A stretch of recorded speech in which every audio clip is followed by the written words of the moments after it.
folks, to another episode of Nature's Radio. I'm your guys' host, Dakota Morgan, coming to you from Phoenix, Arizona. Today, though, is an education episode here on the podcast, and today we're going to be talking about African spurred tortoise, or as well known as people know, the Sulcata tortoises. Now, I wanted to put this episode out there because Sulcata tortoises are pretty common as pets. Boy, does everybody get them wrong. 90% of people, almost 95% of people, don't know what they're doing when it comes to a Sulcata tortoise. Yet everybody buys them from PetSmart, Petco, gets them from all the different stores when they're little babies, but boy, do they grow up to be something something big, sweet, lovable, but can do a lot of damage, and also you can inadvertently hurt the animal or get them sick or cause the animal's death, even to say so, without the proper knowledge. So today I'm going to give you guys some knowledge. This is coming out from the internet and also as well from my years of working with Sulcata tortoises. So a little bit of things, you're always learning when it comes to the animal field. So, even if you think you know a little bit, maybe you learn some things from this and better help your animals as well.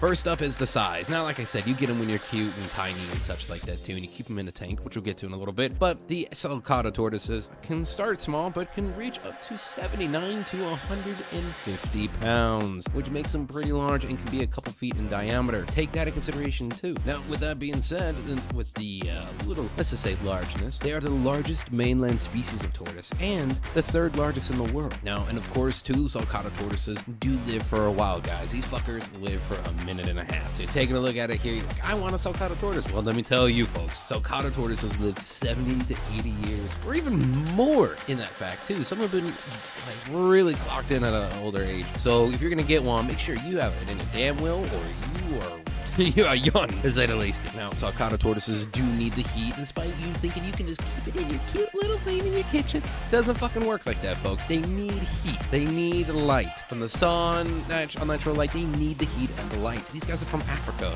so take that into consideration. They can handle up to over 100 degrees without getting overheated. And of course, so too, if you are keeping them outside or keeping them inside, if it drops below 60 degrees, be sure to give them supplemental heat, like a heat lamp or something along those lines, but preferably a heat lamp. Now, talking about light, these guys do need the light because they need sunlight and UVB light. It's such a natural and the heat light in order to grow. And so they can grow. They grow slowly, but once they hit a certain age, they grow fast. And then also to help prevent disease. So that means their blood isn't standing, going extremely slow. It's actually, not standing still even. It is moving and the blood is flowing because they are reptiles. So they do need the heat. Now, foods though for these guys. People feed them all sorts of random shit. I've seen it all over the years. Avoid broccoli, beet greens, kale, spinach, mustard, and cauliflower. But they do enjoy strawberries, to say the least. Give them a little strawberry. It's like a Twinkie, but don't eat too much, because then you end up like those fuckers from Wall-E, and you don't want that. And of course, other leafy greens can be okay as well, though, for them, like lettuce and things like that. But also on them for the heat, it can also help them with the heat, but then also turn into something really good for nutrients. Grass hay, not your alfalfa hay or anything like that. Grass hay specifically for them. They do love some good grass hay. Now, if you're determining whether or not you have a male or a female so you don't get babies later on in life, don't worry. If you get yours small, you won't find out for a good 5 years until you are able to figure out what exactly the sex is.